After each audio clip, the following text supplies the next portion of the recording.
chers amis, bienvenue dans ce vlog et aujourd'hui on va faire le tour de la Baltique, enfin pas qu'aujourd'hui parce que c'est très grand la mer Baltique et ça prend un certain temps.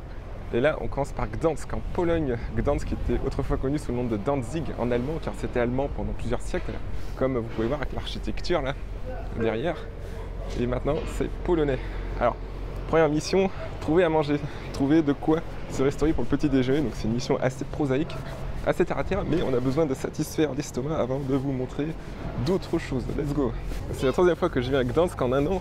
D'ailleurs, je vous ai fait déjà 2 vidéos YouTube qui se déroulent à Gdansk.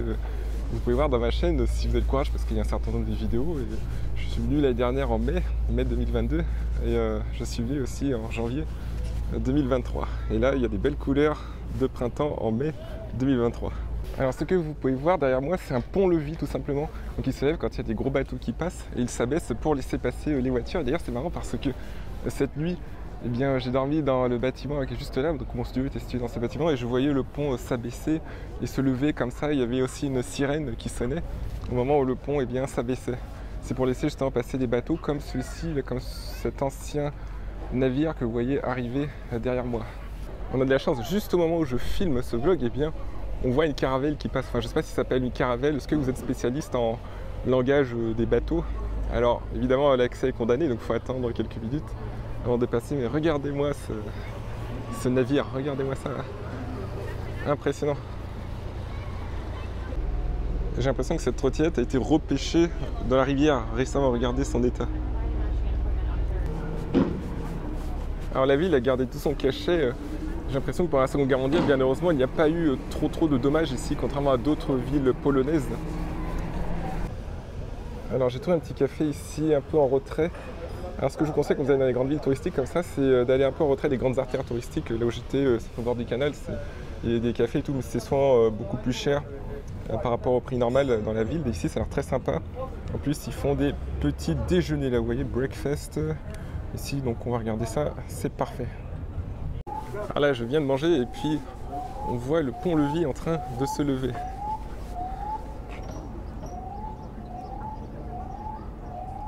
Alors il faut savoir que la ville de Gdansk a été un élément déclencheur, même l'élément déclencheur principal de la Seconde Guerre mondiale. Parce qu'en effet, Gdansk était polonaise en 1939 et coupait l'Allemagne en deux. Il y avait une province allemande qui s'appelait Prusse orientale, tout à l'est, et l'Allemagne principale, si on peut dire ça. Et autrefois, eh bien, Gdansk faisait partie de l'Allemagne sous le nom de Danzig. En 1918, à la fin de la Première Guerre mondiale, eh bien, lorsque l'Allemagne a perdu, on a décidé de retirer Gdansk au pays pour le donner à la Pologne, afin que la Pologne ait un accès à la mer Baltique. Et ce fut un gros sujet de discorde entre l'Allemagne nazie et la Pologne. Et Hitler s'est servi de ça comme prétexte pour récupérer le corridor de Danzig. On appelait ça comme ça, cette zone polonaise avec un accès à la mer. Donc il s'est servi de ce prétexte pour envahir la Pologne le 1er juin 1939, enfin 1er septembre 1939, pardon. Et c'est ensuite que la guerre s'est propagée parce que l'Allemagne et la France, en soutien à la Pologne, ont déclaré la guerre à l'Allemagne et on connaît ensuite les conséquences.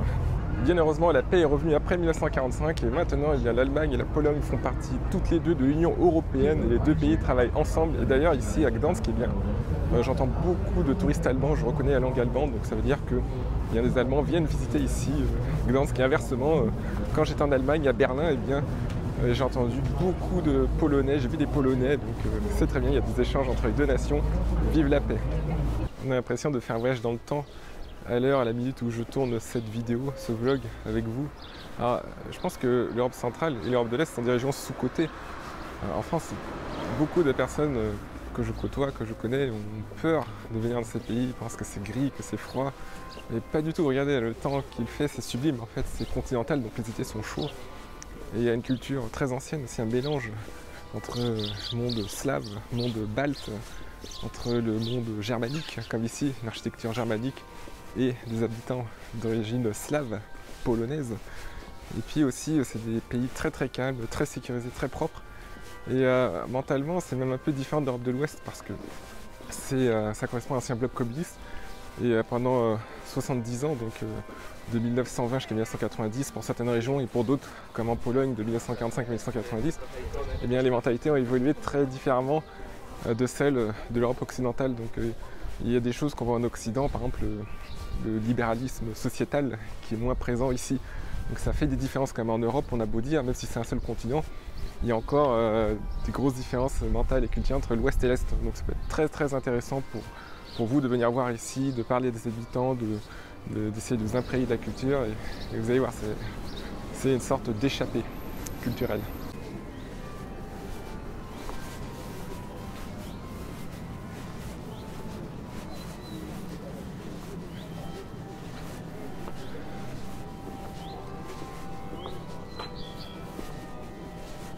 Alors si vous souhaitez visiter l'Europe centrale et orientale, vous pouvez me contacter. Je m'y connais quand même un petit peu en la matière. J'ai eu l'occasion de visiter plusieurs pays, plusieurs régions. Par exemple, cette année, là, je suis allé en Bulgarie, à Sofia. Là, je suis en Pologne. L'année dernière, je suis allé 3 fois en Pologne, à Gdansk, à Cracovie, Varsovie. Alors, je suis allé dans tous les pays baltes aussi, Lituanie, Lettonie, Estonie. Estonie, c'est là où je vis.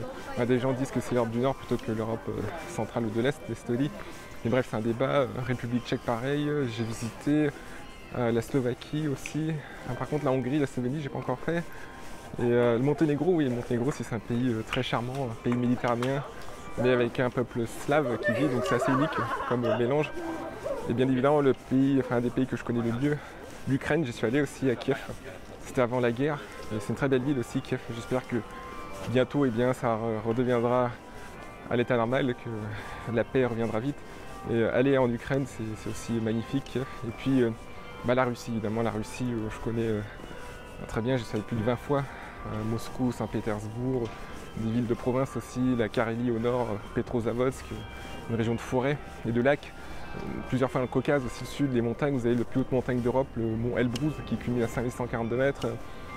Voilà, donc j'ai eu l'occasion d'aller à Kazan, il y a d'autres villes de Russie. En Russie, il y a des régions très curieuses aussi, j'ai eu l'occasion de visiter la Kalmoukie. Je ne sais pas si vous connaissez la Kalmoukie, c'est la seule région bouddhiste d'Europe, donc c'est une région entière, la majorité bouddhiste, où les gens sont d'origine asiatique, mais c'est en pleine Europe, c'est entre la mer Caspienne et la mer Noire. Et puis quelle autre ville aussi, Volgograd, l'ancienne Stalingrad. Alors ça, si vous aimez l'histoire, il faut y aller, c'est une ville où il y a la bataille la plus sanglante de toute l'histoire de l'humanité, je crois bien, ouais. Et c'est Stalingrad qui est maintenant Volgograd, ça a été renommé dans les années 50.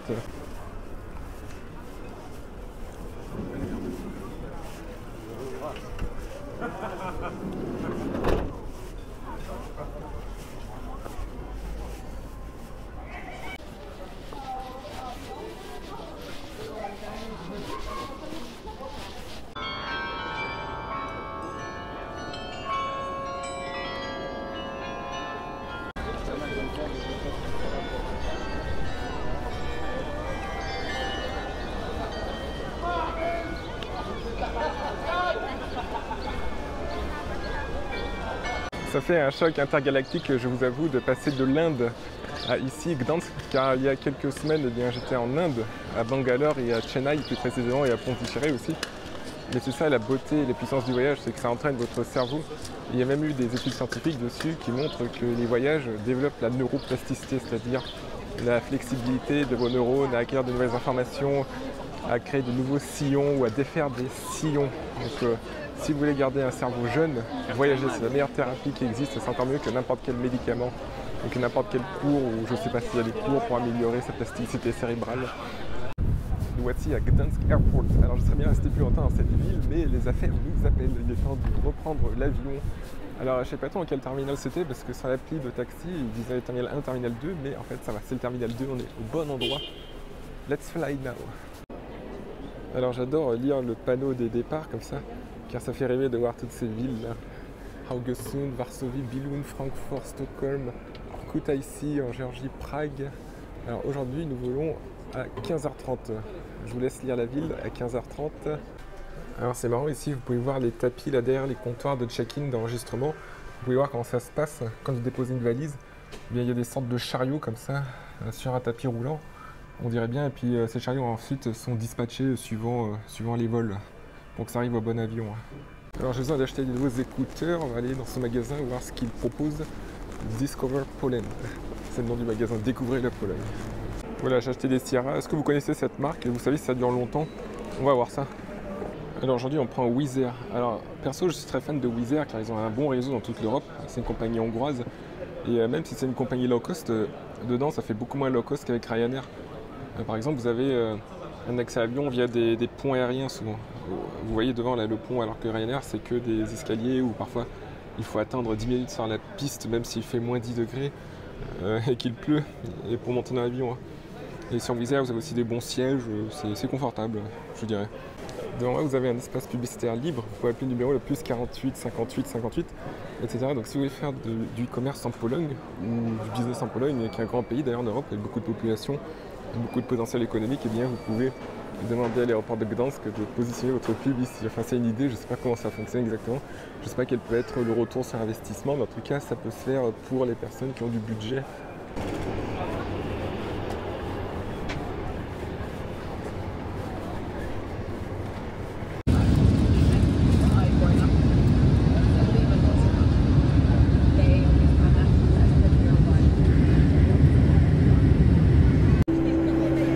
Nous voici bien arrivés en Finlande.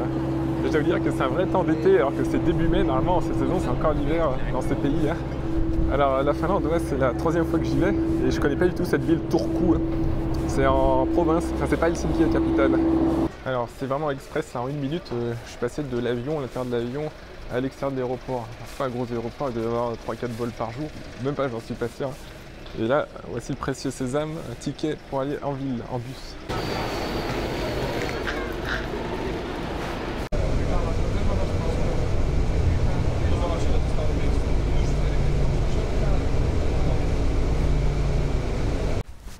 Les amis, nous voici au milieu de nulle part, in the middle of nowhere, quelque part en banlieue de Turku. J'adore ça, moi j'adore la campagne scandinave, le monde du Nord en général. La Suède, la Finlande, la Norvège, tous ces pays. Je me sens bien dans cette région, c'est pour ça que j'habite en Estonie aussi. L'Estonie ça appartient au monde nordique, ou presque, ça dépend des points de vue. Les amis, je suis arrivé à mon hôtel et en fait on dirait plus un centre de vacances qu'un hôtel. On est au milieu de la forêt là, derrière vous avez un bois. Et puis c'est le calme absolu. On va se balader dans les couloirs et on n'entend rien. Ce sont comme ça en Scandinavie. Dans les hôtels, c'est très propre, très calme. Les gens sont silencieux. Et c'est pour ça que je parle à voix basse. Ici, vous avez une petite cuisine très très cosy. On peut s'installer avec des fauteuils comme ça. Il y a tout ce qu'il faut. Les gens sont très très respectueux des biens publics. Et c'est ça que j'adore dans cette région. Alors comme d'habitude, le défi quand on arrive dans un nouvel endroit, c'est de trouver des endroits pour se restaurer. C'est pour ça qu'il faut tout le temps réfléchir, quand on bouge comme ça stimule. Encore une fois, comme j'ai dit, le voyage c'est un stimulant du cerveau. Alors là, c'est 21h, il fait jour. Alors je pense que j'aurai le temps de me balader après, de vous montrer un peu la forêt autour, les forêts nordiques. Il commence à faire nuit de plus en plus tard, là on est déjà le 15 mai, donc je pense que le soleil se couche vers 22h. Et d'ailleurs, je vous recommande de faire une chose, c'est de faire un road trip. Vous allez comme ça au nord du cercle polaire. Je l'ai déjà fait en 2018. On est allé de Tallinn en Estonie jusqu'au Cap Nord. Le Cap Nord, c'est le point le plus au nord de toute l'Europe continentale, au 71e parallèle. C'est qu'à 1500 km du pôle Nord. Et au-delà du cercle polaire, il faut savoir que l'été, le soleil ne se couche pas et c'est vraiment une expérience grandiose. Je vous recommande ça vivement. Quand j'étais là-bas au Cap Nord et dans tout le nord de la Finlande, donc j'ai traversé la Finlande sur plus de 1000 km et ensuite la Norvège. Et je suis arrivé à la ville d'Alta et ensuite de Alta je suis allé jusqu'au Nordkap, c'est-à-dire Cap Nord. Et là-bas, le soleil se couche pas, vous êtes à 2h du matin, vous pouvez prendre votre bière dehors ou conduire votre voiture dans la taïga. La taïga, c'est un forêt nordique. Il fait grand jour, il y a le soleil qui est là. Enfin, il n'est pas très haut évidemment à cette heure-ci, mais il est au-dessus de la ligne d'horizon. C'est une expérience mémorable, c'est irréel. Alors ici, vous notez qu'il n'y a aucune cloison entre les maisons, aucune haie, aucune barrière. Il semble que la sécurité est absolue dans cette zone. Alors il faut que je vous montre une chose, c'est le nom des rues. Ici c'est bilingue, c'est en 2 langues, c'est en suédois et en finlandais. Déjà la ville elle-même elle s'appelle Turku en finlandais, ou en finnois plutôt, et Abo je crois que ça se prononce comme ça, en suédois. Et là vous voyez le nom Luustokatu, Katu c'est la rue, et ça c'est du finnois, et en dessous vous avez le nom en finlandais, Luustokatu. C'est très curieux parce que le finnois est une langue qui est très très différente des autres langues européennes. En Europe, la plupart des langues, l'anglais, l'allemand, l'espagnol, le grec, l'italien et toutes les langues slaves, polonais, russes, etc., ainsi que les langues baltes, le letton et le lituanien, eh bien, sont apparentés. C'est ce qu'on appelle le groupe des langues indo-européennes. C'est la même source, c'est un peuple qui vivait dans les steppes il y a peut-être 3000 ou 4000 ans et qui a donné naissance à toutes ces langues et qui sont aussi apparentées d'ailleurs au farsi, la langue de l'Iran, et à l'hindi, et puis plusieurs langues de l'Inde du Nord. Il faut savoir que le lundi est assez proche des langues indo-européennes, enfin en tout cas il y a les mêmes racines que les langues d'Europe. Par contre en Europe il y a des langues qui ne sont pas indo-européennes comme le finnois, l'estonien et le basque aussi. Le basque ça fait partie des rares langues qui sont pas indo-européennes, qui sont complètement différentes. La grammaire, le vocabulaire n'a absolument rien à voir, sauf pour les mots d'emprunt bien sûr, parce que parfois il y a des mots d'emprunt entre les langues, mais le vocabulaire de base entre le finnois par exemple et le suédois n'a absolument rien à voir. Le suédois c'est une langue germanique, donc ça apparenté au norvégien, à l'allemand, à l'anglais, alors que le finnois c'est une langue qui vient de l'Oural, une langue finno-ougrienne, comme l'estonien d'ailleurs, ça vient du massif de l'Oural dans le nord de la Russie, et c'est pas indo-européen, donc vous verrez, essayez de regarder ces langues-là et comparer avec le français et l'anglais, vous verrez la distance est énorme. Alors je vous ai fait un petit cours de linguistique, c'est un sujet qui me passionne, j'ai pas trop le temps d'aborder ces sujets maintenant parce que j'ai beaucoup d'autres choses à réaliser avec le business, les voyages, les lectures, etc. Mais en tout cas, je vous incite à vous renseigner sur la linguistique, c'est intéressant parce qu'on parle tous les jours notre langue, peut-être le français, même sûrement le français si vous regardez cette vidéo, peut-être que vous parlez d'autres langues, mais ça fait partie de notre vie, donc c'est intéressant de s'intéresser, de se pencher sur les origines des mots qu'on emploie au quotidien. Alors voici une taverne, apparemment c'était bien noté sur Google 4,8 et j'ai eu une bonne intuition aussi en arrivant tout à l'heure du bus. J'ai vu cette taverne qui avait l'air tout à fait présentable avec des gens qui avaient l'air de manger des plats délicieux et en plus on comprend les mots, alors ça c'est des mots d'emprunt, ouais, je parlais de langue, mais kebabi, pizza, ça on comprend tout de suite. Et on sait à quoi s'attendre. Allez, let's go. Alors qu'est-ce qu'ils proposent ici? Ça a l'air d'être du poulet grillé avec des frites, ouais. Allez, allons voir ça. Alors ça a l'air bien cosy ici. Regardons le menu.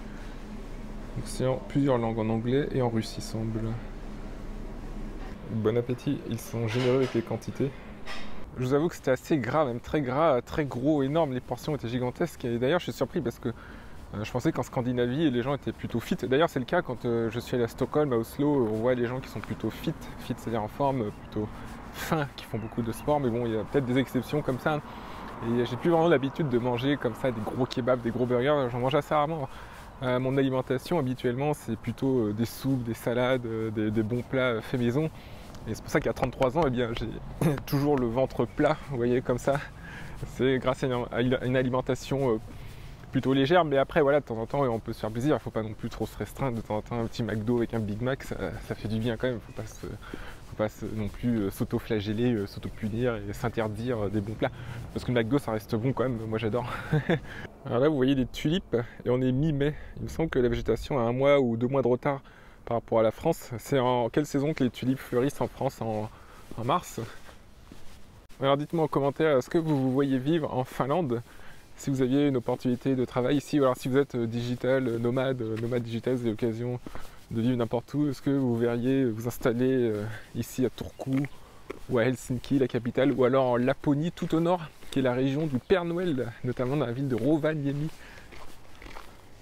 Je pensais que l'hôtel était clôturé tout autour et que je devrais faire le tour pour rentrer à la chambre, mais non pas du tout. Là il y a un passage ici, vous voyez la clôture s'arrête, donc au final, au retour de notre balade en forêt, ça va économiser beaucoup de temps, enfin pas beaucoup de temps. Si un jour vous avez un questionnement philosophique, existentiel, si vous avez une décision importante à prendre, eh bien prenez un billet d'avion et allez en Scandinavie, allez en Norvège, dans un fjord, allez en Suède, allez en Finlande ou allez même en Estonie et aventurez-vous comme ça dans des endroits reculés, louez une cabine, c'est ce que les Scandinaves appellent des cabines, c'est-à-dire des sortes de petites maisons minimalistes mais très confortables, très propres, en bois chaleureuses, qui sont dans la nature. Et isolez-vous comme ça pendant 2, 3, 4 jours. Vous pouvez le faire en hiver quand il y a des aurores boréales, ou alors en été quand il y a le soleil de minuit. Le soir vous prenez votre thé comme ça à minuit, sous la lumière. Et là, croyez-moi, des milliards d'idées vont jaillir de votre esprit. Et vous aurez aussi l'esprit beaucoup plus clair. Vous serez plus enclin à prendre des décisions éclairées et qui sont bonnes pour votre vie, je vous le garantis. Les amis, ça y est, on s'est engouffré dans le fin fond de la Finlande. Alors, j'espère qu'il n'y a pas de présence hostile. Non, rassurez-vous, je pense que c'est calme ici. Je pense pas qu'il y ait de psychopathes malades par ici. Ou alors des gros ours énormes. D'ailleurs, c'est arrivé en Estonie pendant le confinement, en 2020. À Tallinn, vu qu'il n'y avait plus personne dans les rues, plus de circulation, et bien les ours sont réapparus près de Tallinn. Et il y a même un animal qui a été aperçu en banlieue, ou même dans la ville, je crois, ouais, enfin, pas au centre-ville, mais à 5 km du centre-ville. Et les autorités avaient paniqué, elles avaient envoyé les forces de police, les forces de sécurité, même des forces armées, je crois, même les pompiers, etc., pour essayer de traquer ces ours. Parce qu'il y en avait 2, il me semble. Au final, ils les ont pas trouvés, mais voilà, donc les ours représentent quand même une certaine menace et ils sont présents un peu partout dans les forêts, en Finlande, en Estonie. Bon, ici, ça ne va pas trop être le cas quand même, parce qu'on n'est pas très très loin de Turku. Ce n'est pas non plus la pampa profonde.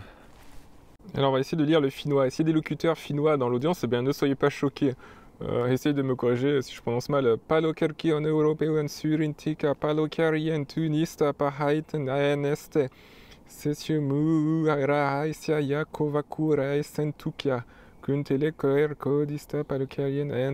Good morning, dear friends. Bonjour, chers amis. Le service s'est levé depuis bien longtemps déjà et je suis reparti. Il faut continuer ce pèlerinage autour de la Baltique. Le voyage ne s'arrête jamais. Alors là, je cherche à manger. Je voulais retourner au restaurant où j'étais hier, mais au final, je me suis dit non, c'était trop gras et tout. Bon, on a testé, c'est bien, il faut tester quand même. Peut-être plutôt me prendre quelque chose de frais. Là il y a un supermarché au loin. Là, je ne sais pas si on voit sur la caméra. J'essaie de le pointer. Voilà, c'est ça s'appelle Prisma. Prisma, c'est une marque de supermarché qu'on trouve en Finlande, en Estonie. Je pense pas que ça existe en France. Je vous montrerai un peu les produits quand on y sera. Alors aujourd'hui, le défi, c'est de rentrer à Tallinn en Estonie, ici depuis Turku. Donc j'ai prévu de prendre le train jusqu'à Helsinki. De Helsinki, on va prendre un bateau. On va traverser le golfe de Finlande entre Helsinki et Tallinn. C'est environ 2h, 2h30 de bateau suivant les compagnies. Je vous montrerai la traversée en ferry, c'est marrant aussi. Wow, incroyable, un supermarché 24 heures. D'habitude en Europe, je pensais que dans tous les pays d'Europe, sauf peut-être en Europe de l'Est, eh bien, les supermarchés, les restaurants et tout fermés à 19h, 20h. Mais ici, il y a quelque chose qui est ouvert la nuit, c'est génial. Bon, j'ai pris un petit smoothie, ça suffira pour la route, je mangerai plus tard en ville. Et là, on arrive au rayon des médicaments. Et il faut savoir qu'en Finlande, c'est comme en Estonie, on vend beaucoup de vitamine D. Il s'agit maintenant de trouver la gare où je pourrai prendre un train pour Helsinki. Alors apparemment, les trains ne partent pas de la gare centrale de Turku, car il y a des travaux. Ils partent d'une autre gare un peu plus en périphérie, ça tombe bien car c'est plus proche de là où je suis actuellement. Alors on peut y aller en taxi, on peut y aller en bus, on peut y aller en trottinette électrique, mais aujourd'hui j'ai décidé d'y aller à pied. À pied, pourquoi? Pour 2 raisons.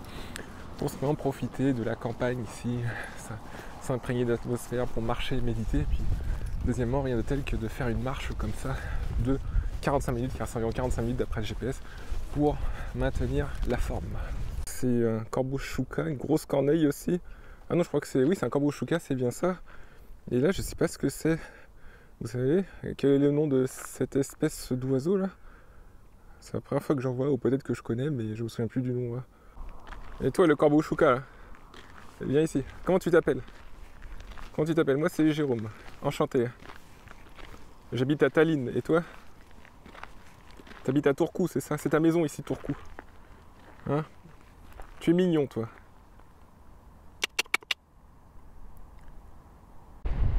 C'est très curieux. Là, je prends un pont. Et ici, là, sur le tablier du pont, donc le tablier, c'est ce qui porte la route, là. Et vous avez une sorte de partie où ça ressemble à de la gomme. C'est souple. Et j'ai l'impression que ça sert en fait à absorber les différences de longueur du pont à cause des différents gels et dégels. Quand ça gèle, le bitume et le tablier absorbent de l'eau, donc peut-être que ça peut gonfler. Et quand ça dégèle, justement, ça peut dégonfler, donc le pont se raccourcit. Je suis pas sûr, mais dites-moi si vous avez une idée de ce que ça peut être, cette sorte de gomme. Ouais, on retrouve bien cette gomme de l'autre côté du pont, donc ça doit être bien ça. Ça doit bien servir à absorber les différentes longueurs du pont. Alors dans les pays du Nord, vous avez beaucoup de pistes cyclables, comme ici à Turku, en Estonie c'est pareil, en Suède aussi, idem. Et c'est génial, car se déplacer en vélo, c'est agréable, c'est rapide, c'est bon aussi pour la forme. Personnellement, j'adore le vélo. Hourra, nous voici à la gare, là je vois un train, donc ça doit être ici. Et je montre un peu le décor, l'ambiance ici au centre de Turku. Ah, c'est pas tout à fait le centre, comme je vous ai dit, la gare centrale est plus loin, et ça c'est une gare un peu en périphérie. Je ne sais pas quelles sont vos impressions sur cette ville. C'est propre, c'est ordonné, c'est zen, mais il y a une sorte de manque de chaos ensoleillé comme on trouve dans le sud de la France, par exemple dans les villages provençaux, de chaos chaleureux. Alors voici notre train. Regardons les horaires. Donc le prochain train pour Helsinki est à 13h30. On a de la chance, c'est 13h car sinon parfois il faut attendre 2 heures. Il y a 2 heures d'intérieur entre chaque train. Alors vous voyez deux noms, Helsinki, Helsingfors. Alors c'est la même ville, hein. Rassurez-vous, il n'y a pas de Helsinki, c'est Helsingfors, ça veut dire Helsinki en suédois. Alors regardons comment acheter un billet sur cette machine. Alors il y a 3 langues, Suomi c'est finlandais, ça c'est suédois et anglais. Bon on va prendre anglais parce que je ne comprends pas le suédois ni le finnois, je ne sais pas pour vous. Alors Kupita Turku, Helsinki. Alors le prix de base c'est 22,90. J'ai pris une option extra classe, je ne sais pas trop ce que c'est, ça va être la première classe. On va regarder comment c'est. Payons. On a 1h50 de trajet jusqu'à Helsinki et je dois vous dire que j'ai fait un bon choix de prendre une première classe. On est super bien installé, comme une sorte de capsule. Les sièges sont inclinables aussi, il y a une Wi-Fi qui marche très très bien. Et on voit les paysages défiler dans le silence. Le train est très très silencieux.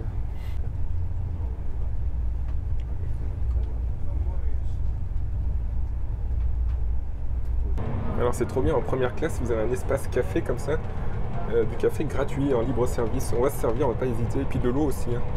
Bienvenue à Helsinki, la gare centrale. Le trajet a été bien confortable, 1h50 au total, j'ai pas vu le temps passer grâce au confort des sièges et au calme qu'il y avait à l'intérieur du train. Quand on arrive dans une grande ville comme ça, après plusieurs jours à la campagne, on se sent toujours ébloui par les sons, par la lumière, par le monde. Et Helsinki, c'est une grande ville, il y a peut-être plus d'1 million d'habitants, une grande ville entre guillemets. Alors maintenant, il faut qu'on trouve le port, car on va prendre le ferry. On est juste en transit à Helsinki. On va prendre le ferry pour retourner à Tallinn et poursuivre et achever notre tour de la Baltique. Vous souhaitez prendre le ferry dans la mer Baltique, il y a plein de liaisons comme ça entre Riga, Tallinn, Helsinki, Stockholm, toutes les villes autour de la mer. Et dans cette vidéo, je vais vous montrer justement comment ça fonctionne, comment ça se passe pour s'enregistrer, pour monter dans le ferry, si jamais il n'y a jamais encore pris le bateau dans cette région.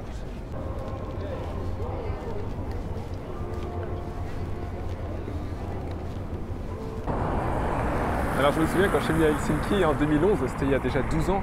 Alors je tourne cette vidéo, et bien j'ai mangé une soupe ici au port. Apparemment il y a une sorte de marché, il est toujours là au port d'Helsinki et ça a l'air sympa là, il y a plusieurs kiosques, on va tester un peu ce qu'ils proposent parce que là j'ai vraiment faim. C'est parti. Alors ils ont des plats de saumon et aussi de reindeer. Reindeer je crois que c'est du renne. On va peut-être goûter ça, on va voir. Alors je pense que je vais tester le seafood mix là, le numéro 2. À la vôtre chers amis. Il faudrait que je me renseigne sur la destination de ce ferry, la Silja Line. Bon voyage à vous, passagers. Ça y est, je vois le bâtiment de la Viking Line. D'ailleurs, c'est une bonne idée de week-end ou de vacances, de petites vacances. Si vous souhaitez venir visiter l'Estonie ou la Finlande, combinez les deux, combinez la Finlande et l'Estonie. Atterrissez par exemple à Tallinn, vous visitez pendant 2 jours. Ça suffit 2 jours, je pense, sauf si vous avez des amis sur place ou de la famille. Et ensuite, prenez un ferry vers Helsinki. Et de Helsinki, vous pouvez repartir sur Paris ou votre ville là où vous habitez. C'est là le terminal avec tous les taxis qui attendent et le panneau de la Viking Line. Derrière la grille, ce sont les voitures qui attendent sans doute pour le même ferry que moi. Et là, elles sont bien en avance. Et ensuite, elles vont passer une par une à une sorte de péage où elles vont s'enregistrer. Alors, nous voici dans le terminal. C'est comme une gare ou comme un aéroport. Vous avez comme ça des compteurs d'enregistrement comme à l'aéroport. Puis vous avez un panneau des départs. Alors Tallinn, 19h. Apparemment c'est le dernier ferry de la journée. Et il arrive de Tallinn aussi à 18h. Donc ça va être un ferry qui fait l'aller-retour depuis Tallinn à Helsinki. Alors on va essayer de s'enregistrer maintenant. Donc ça y est, j'ai ma carte d'embarquement.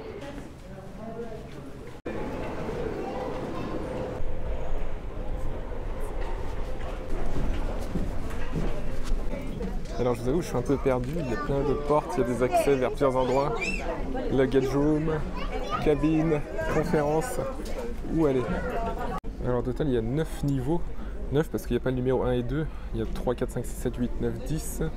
Alors ici, Sun Deck, c'est-à-dire les plateformes du soleil, et niveau 10, Sextant Deck. Bon, on va aller voir niveau 9 et niveau 10. J'ai envie d'aller à l'extérieur.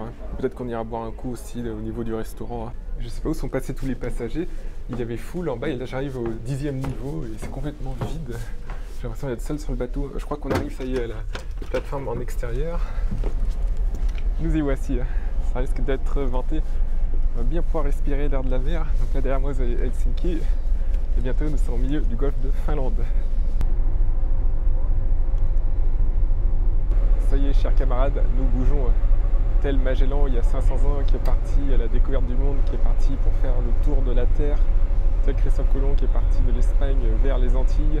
Eh bien, nous partons de Tallinn, enfin d'Helsinki plutôt, pour aller vers Tallinn, explorer des nouveaux territoires. Non, pas des nouveaux, parce que c'est où j'habite.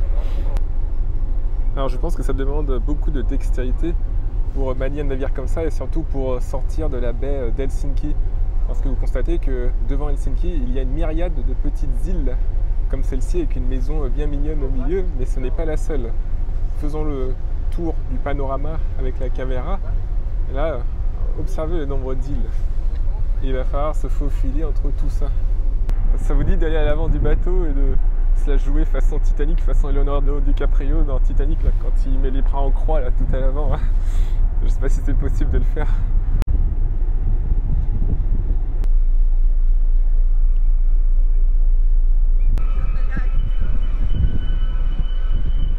Les amis, c'est incroyable, je ne sais pas si vous m'entendez bien à cause du vent, mais là on est à quelques mètres de l'île.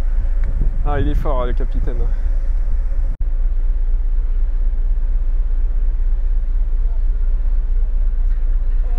Chers abonnés qui me suivent et qui font du business en ligne, attention, hein, si vous ne faites pas vos devoirs, si vous n'appliquez pas bien ce que je vous dis, eh bien vous serez enchaîné au fond de la cale de ce bateau, je vous le dis. Et c'est le capitaine aussi de ce bateau qui vous le dit. C'est bien compris, hein. Bon, je suis revenu un peu au chaud là dans les zones de bar et de café. Il y a plusieurs restaurants, plusieurs cafés. On va se prendre un petit truc, peut-être un cappuccino. Ça rappelle la cantine du collège et du lycée, mais en plus fun quand même. C'est plus fun de prendre un bateau entre Helsinki et Tallinn que de manger à la cantine à midi entre un cours de maths et un cours d'histoire géo. Bien que j'aimais bien l'histoire géo. Allez, à la vôtre les amis.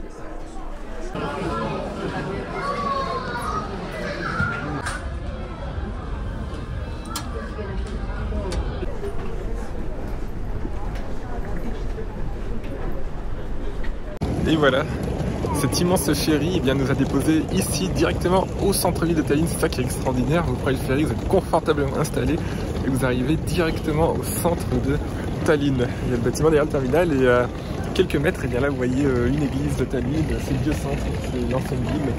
Et ben moi je vais prendre une trottinette électrique et je vais rentrer chez moi bien me reposer après ces journées intenses de voyage entre Szczecin en Pologne, Gdansk, Turku, Helsinki. Et en tout cas j'espère que vous avez apprécié ce voyage. Merci de m'avoir accompagné pendant ce vlog. Et en tout cas si vous avez des questions sur la mer Baltique, sur les pays qui entourent la mer Baltique, sur les villes autour, et bien n'hésitez pas à commenter cette vidéo, à m'écrire. Je serai ravi de vous aider, de vous conseiller. Et puis je vous dis à très bientôt et merci encore de m'avoir accompagné. Je vous souhaite une très bonne journée, une très bonne soirée. À plus.